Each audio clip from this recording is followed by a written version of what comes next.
大家好，欢迎收看今天的面具人。今天来继续说说郑爽跳楼的事儿郑爽跳楼大甩卖的事儿。然后呢，张雨绮这边也出事儿了。节目最后呢，面具人还想感慨一下，这一个疫情搞得中共现在是迅速崛起，中共牛逼了呀！中共现在对世界的影响力越来越大了，大家应该要谨慎地对待中共的威胁了。现在的问题非常严峻。好了，咱们先来说一说郑爽跳楼大甩卖的事儿啊。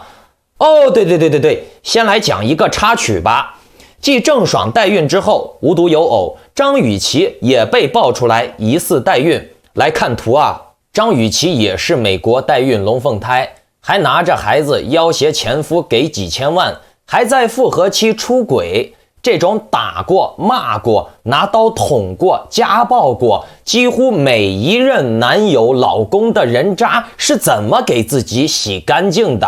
还是说跟邓爽一样，粉丝也都是精神病群体？张雨绮也被推上风口浪尖了，有不少网友表示从未见过她怀孕时大着肚子的照片，于是呢，怀疑张雨绮也是代孕生子。最近呀，娱乐圈里面所谓的谣言不少，并且呢，这中间有大秘密呢。面具人，我告诉你们啊，有一个非常大的有关于共产党统治的秘密。1月22日，华晨宇和张碧晨承认未婚生女的消息被曝光以后，网络上涌现出了不少令人感到离谱的传闻，比如杨幂和魏大勋领证了，张艺兴和杨紫谈恋爱了，赵丽颖和冯绍峰离婚了，孩子是吴亦凡的，张子枫被黄磊包养等等，各种谣言满天飞舞，吃瓜群众应接不暇。于是呢，这几天出现了一个奇观，那就是共计31位明星在1月22号这一天一起发布辟谣声明，否认各种离奇的传闻。赵丽颖、冯绍峰否认离婚，活生生的各种明星同时在这一天把22号变成了娱乐圈辟谣日。观众朋友们，郑爽已经被整得很惨了啊！当然了，她被整也是罪有应得，她要被判赔至少9亿多块钱呢，这把她逼的房子都卖了。那这个事情咱们在节目的后半段会详细的来说，你们仔细观察一下啊，这31位明星被爆出来了各种各样的丑事儿、离奇事件，这些事情中间，面具人我告诉你们有大秘密呢。观众朋友们，你们仔细思考一下，在党国操纵所有舆论和流量的情况下，为何如此多的谣言不是被删帖封号，而是会在网络上面发酵一段时间，甚至成为爆款，从而震动这些明星，让他们被逼出来集体表态呢？又或者说，我们换一个角度来思考啊，这些明星不约而同的在同一时间进行辟谣，他们为什么有底气辟谣啊？因为啊，这些所谓的谣言并不是共青团中央、政法委、央视报道出来的，懂了没？所以他们有底气辟谣。那面具人，我说到这儿，你们能明白什么了不？也就是说，这是娱乐圈当中的一场文革，在大数据的体系之下，互相监督、互相举报的体系之下啊，所有的人都没有什么隐私的，包括这些戏子呀。其实这些所谓的谣言是真是假，按照中国人的思维来看，只要是官方媒体爆出来的就是真的，私人媒体或者公司爆出来的未必是真的，大概率是假的。私人爆出来的可能会炒作一下热度，但是最终这个东西实锤，要证明它是真的，必须要由国家来，要由党来。所以说，观众朋友们，你们现在应该能明白了吧？娱乐圈这几十个明星集体出来表态，这个就是党要这些明星高度的集中在党中央周围呀，继续的干这种洗脑的工作，并且呢，这样做也会强化老百姓不相信民间的信息，更加的相信党的信息的这种心态。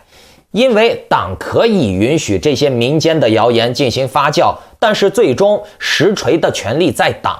只有党说是真的，那才能算真的，老百姓也会信。那这个信号已经很明显了，对不对？观众朋友们，你们也都别当这些明星是傻子，他们能赚这么多钱，他们能爬到这么高的位置，他们没有傻的。这些人啊，做传媒这个专业，他们都是有相当的专业素养的，相当的专业敏锐度的，他们都是可以闻鸡起舞的。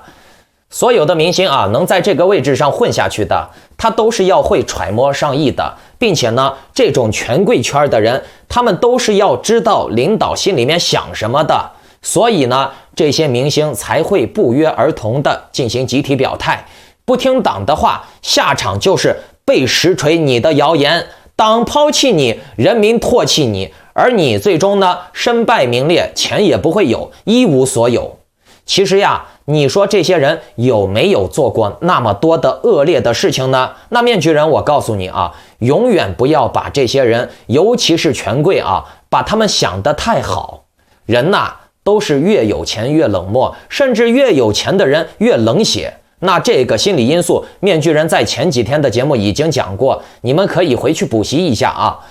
娱乐圈中，像邓爽的这种行为啊，并不算什么。面具人，我从业这么多年啊，我告诉你们，娱乐圈当中的龌龊事儿啊，肮脏的事情啊，太多太多了。可是呢，他们每个人在银幕面前都是英雄仙女的形象，都是正义人士，对不对？大到明星，小到网络博主，他们真的像他们在银幕面前扮演的角色那样正义、伟大、光荣、正确吗？那说到这儿了，他们的形象是不是真的那么高大上、伟光正？其实我们可以通过生活的细节就能判断出来。那么面具人就要引出来一个人了啊，网络博主猫神啊，猫神最近失踪了，那这可不是小事啊。猫神这次失踪的时间比较长了，失踪了有3天时间了，他的推特和油管已经3天没有更新了。那面具人在这里啊，想给大家说一个事儿，你们观察一下啊，就是那些油管造谣的博主，他们选前说什么3个硬盘呀，投票机造假呀，说这些话题的人，说川普必胜呀，甚至用什么养小鬼呀、请神呀、神选之人来给大家洗脑，说川普必胜啊，比如老黑呀、猫神呀、马仙呀，他们都不关注国内的新闻了，不关注国内的可怜人了，天天在那儿造谣美国，攻击美国，好似吃了大力丸一样，又或者说是有不得不完成的任务，必须要攻击美国一样。这些人啊，他们现在都已经开始大量的删视频了，少说删了有10几个，多了呢甚至有删几十个的。然后呢，大家再观察这些人啊，他们任务完成了，大选结束了，然后呢不刷流了，播放量打回原形了。尤其你看像马仙，播放量现在只有几千，可怜呀。当然了，之前啊他随便一个视频10几20万，对吧？只要是讲美国大选的，煽动美国人民上街抗争的，攻击美国的政体的，播放量那都是10几万。你说江峰文昭啊，江峰文昭这些人啊，他们的流量大，是因为他们是头牌嘛，人家再怎么样也是元老了，地位在那儿摆着呢，也是重金打造的，不可能把他们毙掉啊。至于美国政府要毙他们，那是美国政府的事儿啊，共产党肯定舍不得浪费这些人啊。至于老黑呀、阿猫呀、马仙呀这些虾兵蟹将啊、卒子，那任务完成了以后就没他们什么事儿了，就打回原形了，等着下一次任务吧。你们想想啊，油管它的算法都是有一定的范围的，你大选前你只要讲川普，你就是20万、30万、40万、50万的播放量。好，这个大选一选完不讲川普了啊，播放量只有几千了，甚至国内发生什么重大恶性事件了，这种事情按理来说对中国人的吸引力比美国大选对中国的吸引力要强吧。可是呢，你讲这些玩意儿，播放量只有几千、1、2万，成啥了？那之前的播放量难道真的是真的吗？不讲川普了就没什么播放量了啊！你看马仙现在又开始算命了，重操旧业了。原来一天发个1、2个视频吧，现在呢播放量掉了，一天玩了命的发视频。为啥？不发没办法呀，没钱赚呀。这些人呀都是钱的奴隶呀，而且这些人当中啊，有很多人都是选择在22号、23号这个时间点删除视频的。观众朋友们，你们知道这是为啥不？他们为啥要在22号、23号以后删视频？你们知道不？不知道了吧？孤陋寡闻了吧？来，面具人作为业内人士，告诉你们一个行业内幕啊，因为油管的结账日是21号，那这些人如果提早删视频的话，他们的广告费，他们的这个账可能就结不下来了，所以呢，只能晚点删。为了多赚点钱嘛。你看看，人都猥琐到如此地步了，摔倒了都要抓一把土塞兜里，又是骗又不敢承担责任，然后还要用什么神鬼玄说来给别人算命灭供，还要用神选之人来给大家洗脑，选错了呢删视频耍赖不承认，就这种素质他们还灭供呢。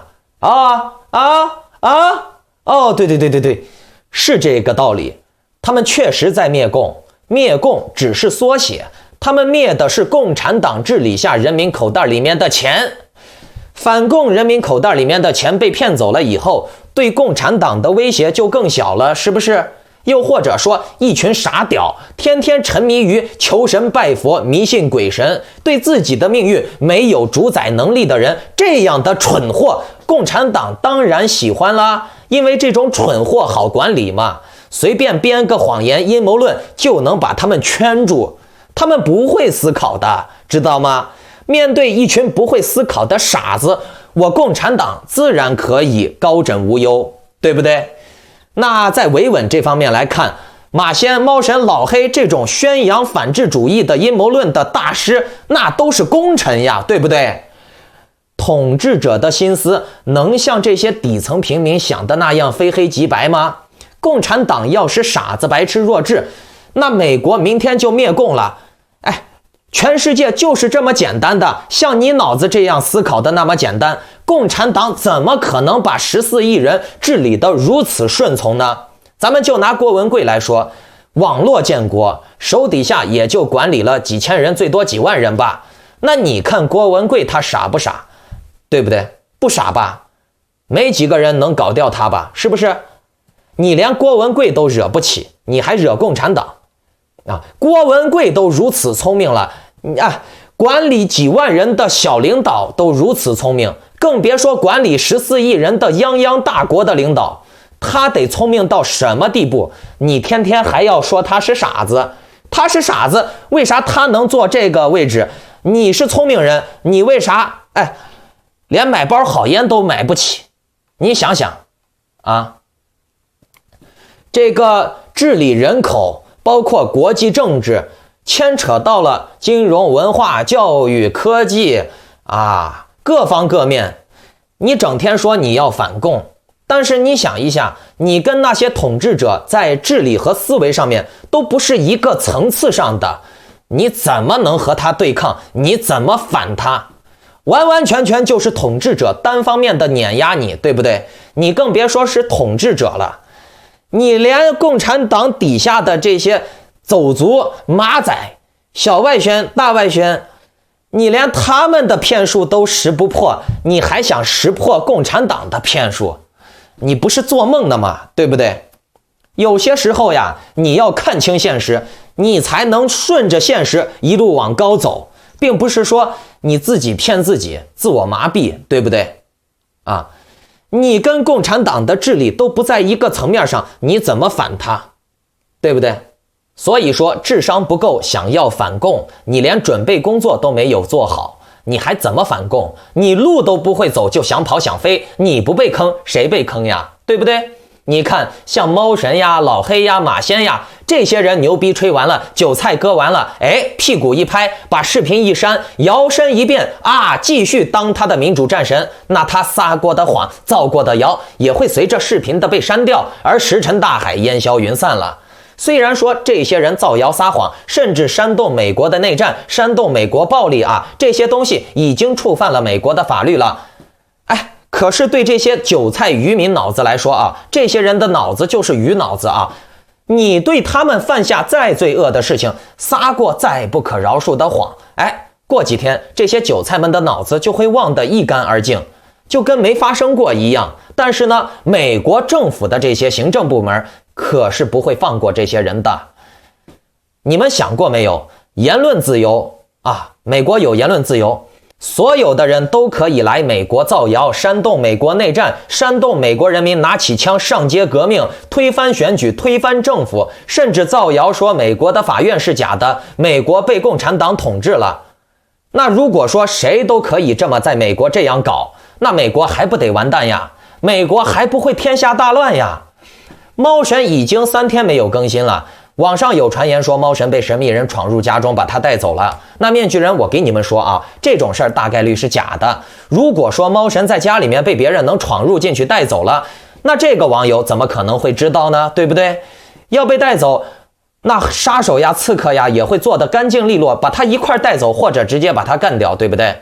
不可能留下目击者的。如果说这个事儿是一次炒作的话，那么猫神的这些盟友啊，民运呀、ACM 呀、法轮功呀，都可以爆料嘛，说有人把猫神带走了，甚至把猫神炒作成跟陈秋实那样的、张展那样的大英雄嘛，对不对？被美国政府迫害了，被美国政府抓走了，我们要求释放猫神，释放我们的女英雄。反而呢，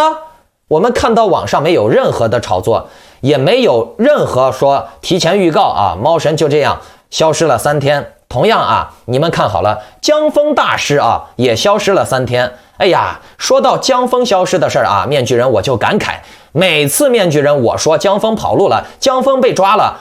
我每次造谣江峰，结果呢，江峰第2天绝对出视频来打面具人我的脸。也别怪面具人哦，我这只是以其人之道还治其人之身啊。只有他江峰能造谣，我面具人不能造谣了，对吧？他江峰敢对美国政府造谣，敢对所有的美国人造谣啊！他江峰多大的胆子呀！我面具人仅仅只是针对个人造谣，对不对？我仅仅只是针对他江峰个人啊！我造谣他个人我就不行了吗？我不能造谣，你江峰可以造谣，是不是啊？就相当于你江峰说推特不给你言论自由，然后呢，我去你群里面要言论自由，你也不给我言论自由嘛，对吧？那你这成啥了？你这成双标了，是不是？你们看好啊，江峰啊，只要我说他跑路了，他第2天绝对出来做视频，搞得好像面具人我都快成江峰的监工了。那这一次啊，大家看好了，看明天江峰会不会出来做视频打面具人的脸啊？你说江峰呀、猫神呀这些人，他煽动美国内战，攻击美国政府，他肯定是要负法律责任的，肯定会被追责的。但是呀，这些人一旦遇到了这种事儿啊，比如警察来查他，律师来告他，他是不会在网上声张的，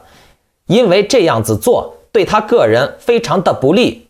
如果人家的 FBI 呀、警察找到你了，我告诉你，这些人啊，他会乖乖的、悄悄的，该找律师找律师，该赔礼道歉赔礼道歉，该写保证书写保证书，该交罚款交罚款。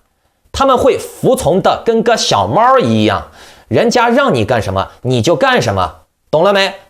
他绝对不敢再把这个事情大肆声张，再去激怒人家的检察方，除非他不想在美国继续待下去了啊！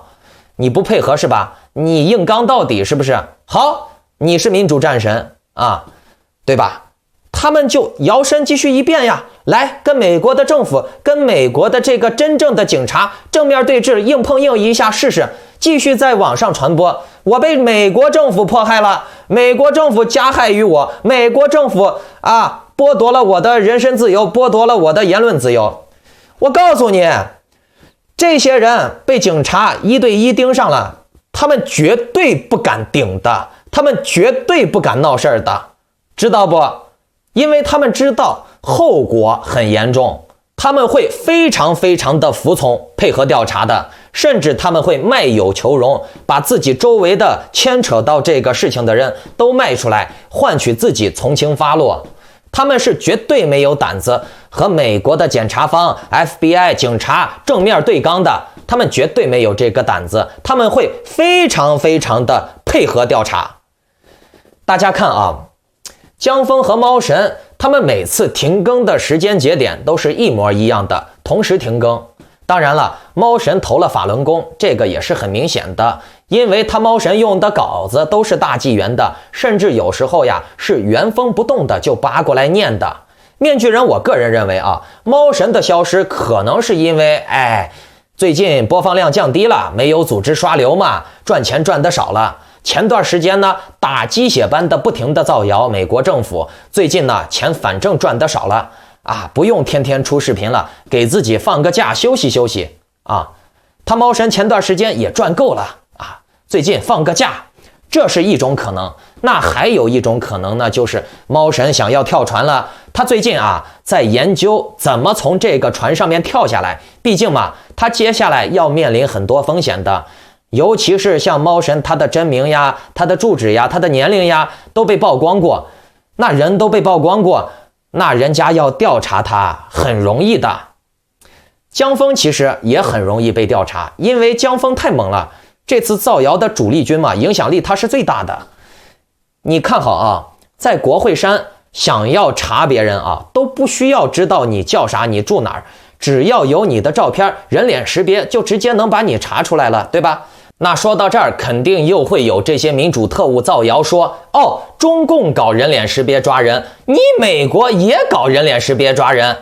嗨，面具人，我觉得以后对付这些人啊，你只用记住欲加之罪，何患无辞呢？就像姜峰要的言论自由一样，只能他骂别人，别人不能骂他，只能他骂你，你还不能不让他骂你，就相当于姜峰可以勾兑你亲妈，你不能看姜峰的老娘一眼儿，懂了没？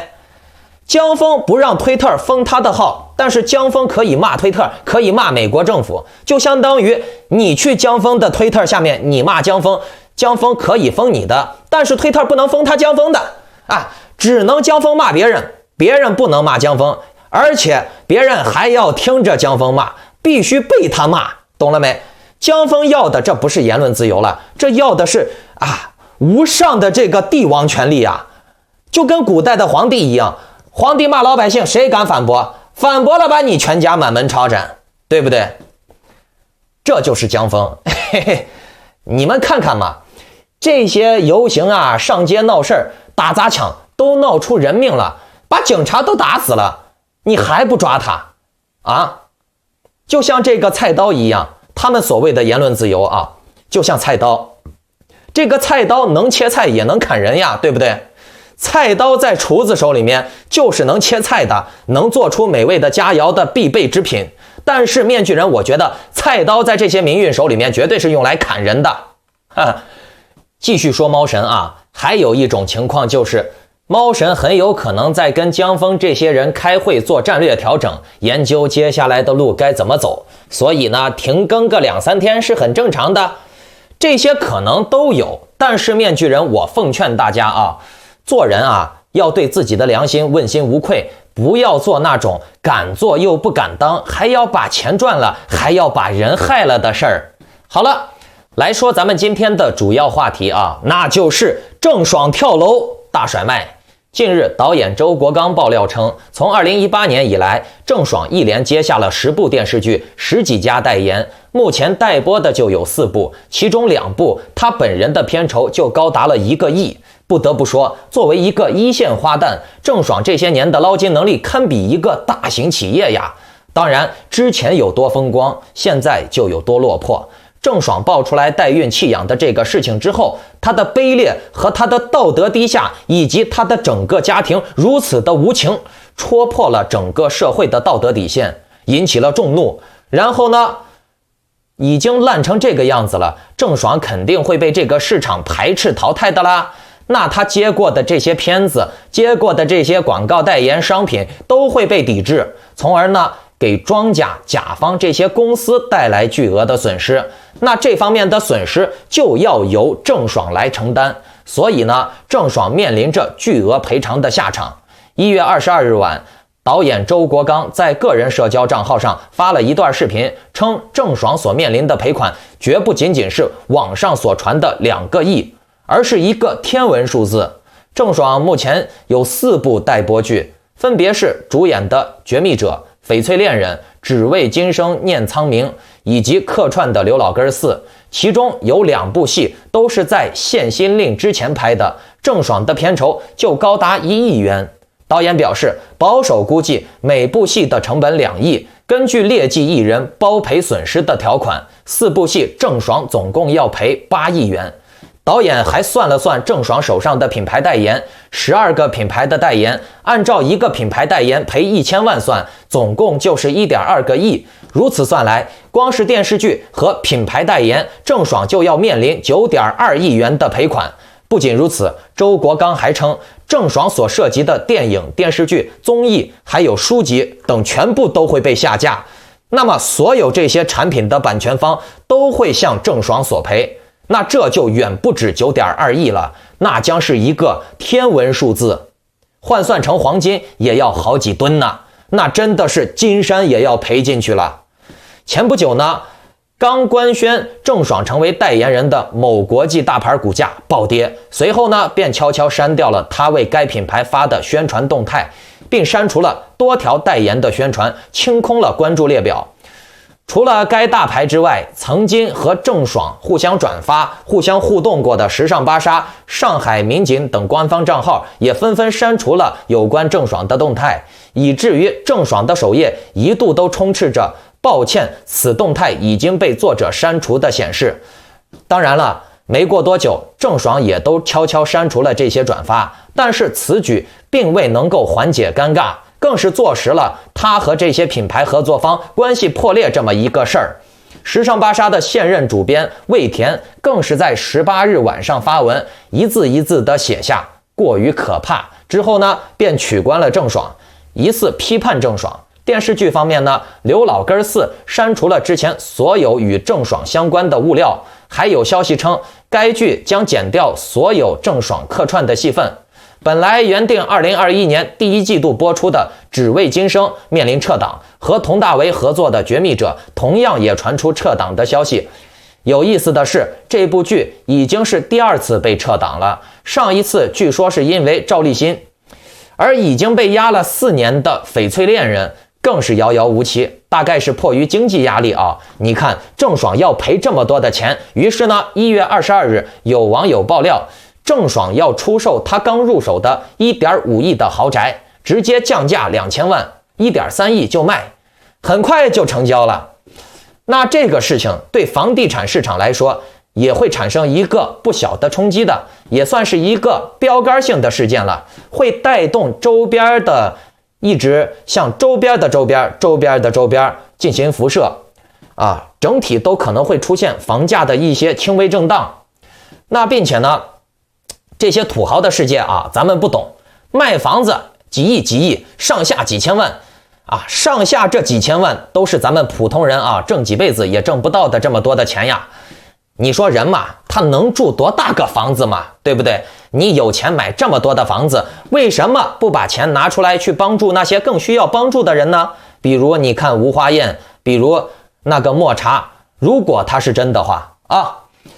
那面具人我也想帮助这些人呀，但是我现在自身难保呀，我只能通过我自己的知识分享，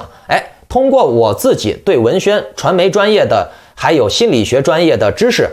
分享给大家，希望能够帮助到你们。我想我对你们的一些帮助可能会超过一些金钱上面的帮助，尤其是你看很多看到面具人心理学专业的一些节目的时候回来就感慨说自己确实慢慢的能主宰自己了，慢慢的会与人沟通了，慢慢的能知道该怎么做了，而不是像原来陷入到仇恨、抱怨、恐慌当中天天求神拜佛，希望天降神兵来搭救自己。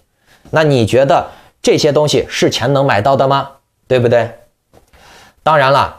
面具人我现在在外国嘛，我在外国再怎么样，至少要比在国内的受苦受难的同胞要强得多。所以呢，你看面具人我非常反对，不管是五毛也好呀，反共的也好呀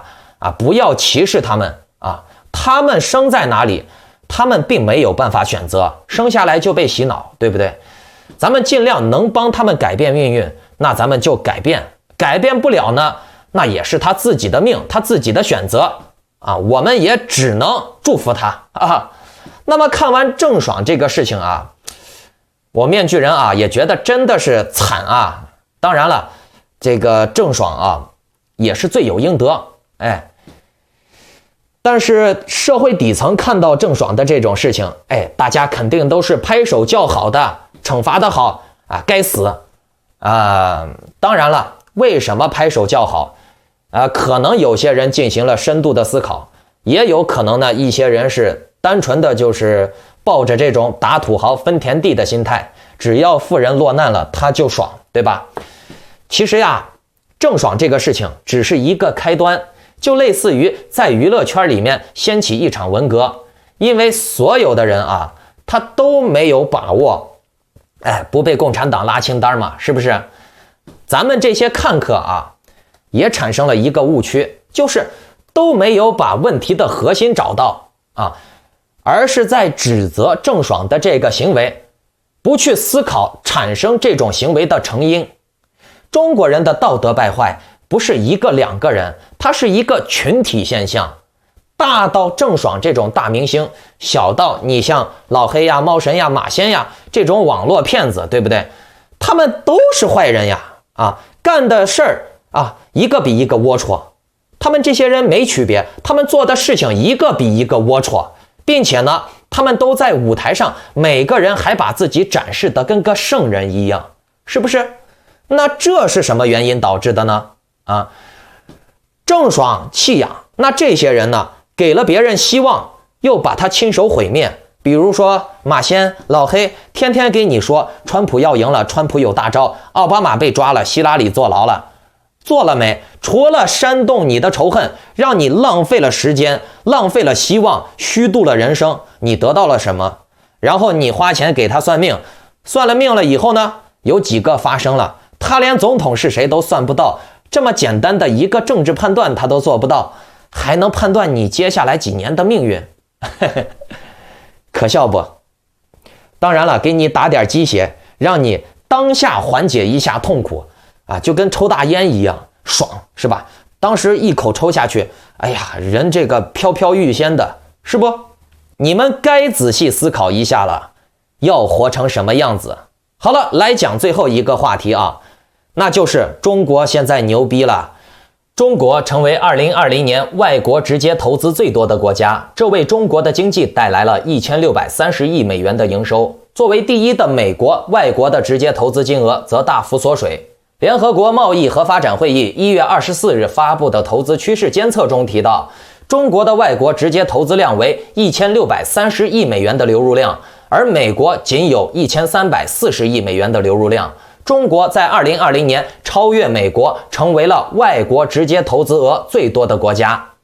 一年之前呢，美国还有2510亿美元的流入资金，中国则只有1400亿美元。那经过了2020年的疫情肆虐，中国的经济一度受到了沉重的打击，但是在疫情防控有成之下，经济在第4季度快速反弹，增速超过预期。上周官方数据显示，中国的2020年国内生产总值增长了 2.3%， 使中国成为了世界上唯一一个避免在2020年经济收缩的主要经济体。路透社报道，即使在全球大流行病肆虐的情况下，中国的经济今年仍将进一步扩张。在中美贸易关系紧张的情况下，中国经济复苏的速度令许多人感到惊讶。2020年全球外国直接投资金额直线下降，从2019年的 1.5 万亿美元掉了 42%， 估计约为8590亿美元。可是呢，中共的吸金能力不但没有掉，反而还涨了。那这里面就透露出来了一个非常重要的现象，就是中国现在的吸金能力居然比美国还强了。你们看看美国的疫情远远看不到尽头，并且呢，美国现在陷入了内忧外患的境地，内部有2党对立，甚至内斗，经济崩溃，不停地印钱，产生了巨大的经济泡沫，钱也没有了，人心也不齐了。美国的外部呢，你看有欧洲贸易协定啊，来围剿美国啊，亚洲贸易协定来围剿美国，中东市场呢，美国自己又退出了，对不对？全球的大市场都已经慢慢的疏远了美国了啊。有些市场呢是美国自己阉割的，你看欧洲跟中共搞贸易，亚洲也跟中共搞贸易，你美国呢反而要走自我孤立，什么保守主义、收缩主义，对不对？没人来帮你，那咋办？你内部还有这个分裂，甚至内斗，对不对？你外部还要面临着习近平的一带一路跨太平洋合作伙伴协议，而且说实话啊，中共现在对东盟的掌握力那是非常强的，也就是说美国现在处于内忧外患非常困难的境地啊，外部的情况也不好解决，内部搞不好要分裂，要建新党，甚至是要内战啊，人以后不跟你民主党选举了，我自己选我自己的总统行不行？真有这种可能呢？你没看那些老鼠人啊，这些大外宣都说美国以后干脆分裂成2个国家算了，共和党独立建国，或者是川普独立建国。江峰不是唱了吗？川建国哦。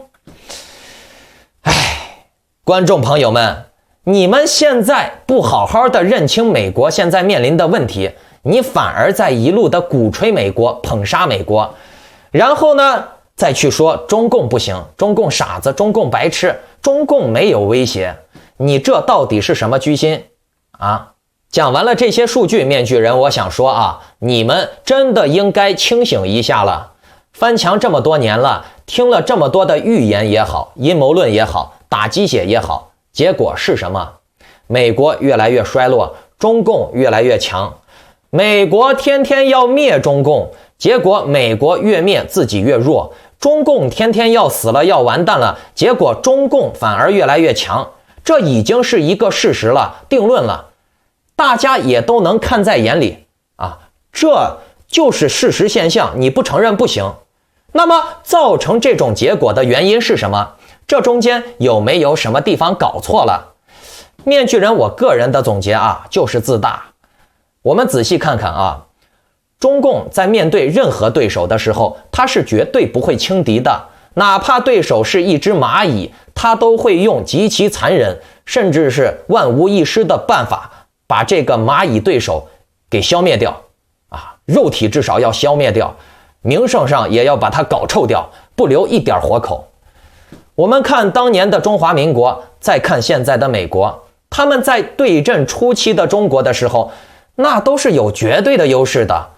可是我们也同样看到了民国政府对土八路的看不起，对吧？美国也从来没有把中国当作威胁，一直认为中共嘛没什么能力的啊，小瘪三嘛，发展中国家嘛。结果呢，这些强大的政权就在自己的美梦中被中共阴沟里翻了船。那一个强大的政权，世界上最强的国家都能搞得这么狼狈的不堪，我都不知道这些所谓的反共的天天自我安慰打麻药，说中共快死了，中共快完了，天天唱衰中共，这究竟对反共有好处呢，还是对反共没好处呢？你们究竟是在反共呢，还是在说帮中共涂脂抹粉呢，帮中共掩盖他的威胁呢？啊，观众朋友们，你说呢？你觉得呢？其实呀，你们看好了，中共对西方呀，对其他的这些国家啊，积极渗透，积极派自己的间谍也好，学者也好，公知也好，去这些国家学习他们的体制，学习他们的知识，学习他们的文化。但是你看西方社会啊，这几十年养尊处优了，瞧不起中共嘛，觉得中共没啥啊。你只是看到中共去学习西方，你很少看到西方的人主动去学习中共的一些东西。我按100分来算啊，中共的这些学者谋士啊，对西方的了解能打60分，而西方对中共的了解可能连20分都到不了，懂了没？美国啊，尤其是如今的美国，已经丧失了他冷战、二战时候的那种刺探情报的能力，那种渗透的能力。那时候的美国还积极的去学习苏联，学习这些共产主义的弱点。但是现在的美国当上了世界霸主了以后，就懒惰了，就松懈了，认为自己不可一世了，无敌了啊，天朝上国了，别人搞不定他，是不是？那你们看好了，这次美国大选把美国撕裂了。而这中间的这些阴谋论啊，什么3块硬盘呀、天堂岛呀、什么通乌门呀、邮件门呀，这都是中俄的这些特工制造出来的，懂了没？你看，仅仅是用言语啊，仅仅是用美国标榜的言论自由，就把美国差点撕裂了啊，差点让美国内战了，不费一枪一炮呀！你想想可怕不可怕？就像这些民主大师说的，中共傻子、白痴、弱智，中共干啥都是错的，中共干啥都是没有威胁的。你们仔细思考一下，他们究竟是在反中共呢，还是在帮中共掩盖呢？你告诉我，留言。